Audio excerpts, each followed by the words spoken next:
1 in every 3 women in Afghanistan experience physical, psychological, or sexual violence. Women are being denied basic rights by either the government or their own husbands, fathers, and brothers. Denial of women's rights in Afghanistan is a social injustice, and it must be ended. According to Afghanistan Online, a woman was publicly beaten for an alleged elopement. This incident was televised on private television stations in Kabul. Women in Afghanistan are being denied basic human rights. Those who used to get up and go to work or school no longer can. NowFoundation.org says that before Taliban rule, 70% of all school teachers were women, along with 60% of teachers and 50% of students at Kabul University. Present day, because women are prohibited to work, schools are shutting down due to teacher shortages.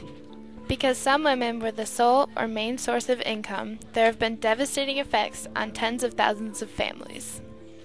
One reason crimes against women take place is because of the lack of government involvement.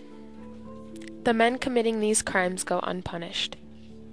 According to Afghanistan Online, in November 2008, men who threw acid in the faces of 15 female students were to be severely punished.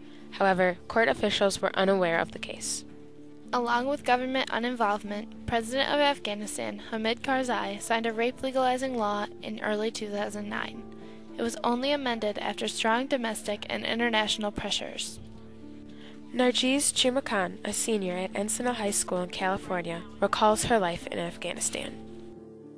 She tells New York Times up front that when she was about to enter the first grade at age 6, she found she wasn't allowed to attend school because she was a girl.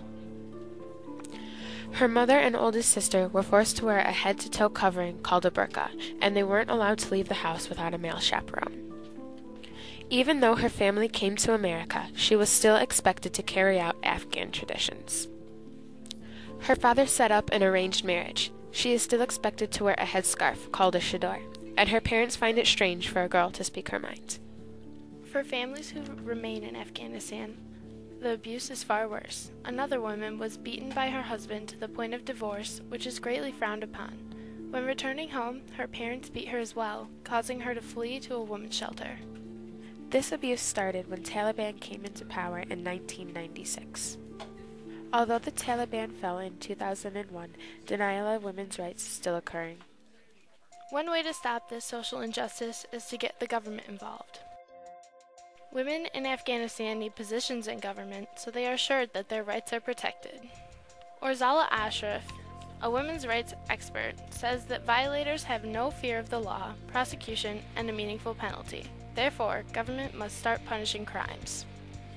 You can help by writing a letter to your senator or representative voicing your concerns and opinions on women's rights in Afghanistan.